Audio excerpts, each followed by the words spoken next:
एक बार गौतम बुद्ध धर्म प्रचार के लिए वैशाली नगरी में जा रहे थे। जब वे नगरी के बीचों बीच से गुजर रहे थे तो उन्होंने देखा कि वैशाली नगरी के कुछ सैनिक भागते हुए एक लड़की का पीछा कर रहे थे। वह लड़की बहुत ही डरी हुई थी। वो एक कुएं के पास जाकर खड़ी हो गई और हांफने लगी। वह प्यासी भी थी। बुद्ध ये सब देख रहे थे। फिर उन्होंने उस बालिका को अपने पास बुलाया और कहा कि तुम इस कुएं से पानी निकालो, स्वयं भी पियो और हमें भी पिलाओ। उतनी ही देर में वो सैनिक वहां पहुंच गए। भगवान बुद्ध ने अपने हाथ के संकेत से उन सैनिकों को रुकने को कहा। फिर उस बालिका ने बुद्ध से कहा कि महाराज, मैं तो अछूत हूँ। मैं इस कुएं से पानी निकालूंगी तो जल दूषित हो जाएगा। मैं आपको कैसे पानी पिला सकती हूँ? बुद्ध ने उसे फिर से कहा, बेटी, मुझे बहुत जोर की प्यास लगी है। पहले तुम मुझे पानी पिलाओ। उसी वक्त वहाँ पर वैशाली के राजा भी पहुँच गए। उन्होंने बुद्ध को नमन किया और सोने के बर्तन में पानी देते हुए कहा, महाराज, ये लीजिए, केवड़े और गुलाब का सुगंधित पानी आपके लिए है।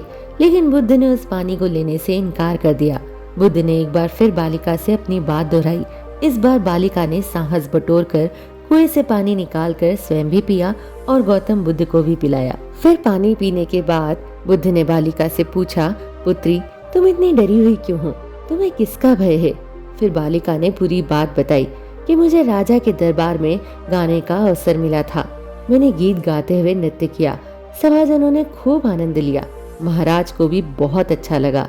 फिर उन्होंने अपनी माला मुझे भेंट की, लेकिन महाराज को किसी ने बताया कि मैं एक अछूत कन्या हूँ। राजा ने यह सुनते ही अपने सैनिकों को आदेश दिया कि इस कन्या को कैद खाने में डाल दो। मैं किसी तरह वहाँ से बचकर यहाँ तक पहुँची थी तो आप मुझे मिल गए। बुद्ध ने पास में खड़े उस राजा को कहा कि मेरी इस बात को आप सदैव याद रखें कि किसी भी इंसान की पहचान उसके धर्म या जाति से नहीं, बल्कि उसके गुण और कर्मों से की जाती है। जिस बालिका के मधुर कंठ से निकले गीत और नृत्य का आप सबने आनंद उठाया, उसे पुरस्कार दिया। जिसके कार्य इतने अच्छे हैं वह अछूत हो ही नहीं सकती। आप उसे अछूत कह रहे हैं। सारी प्रजा का पिता होकर ऊंच नीच का भेदभाव रखते हैं।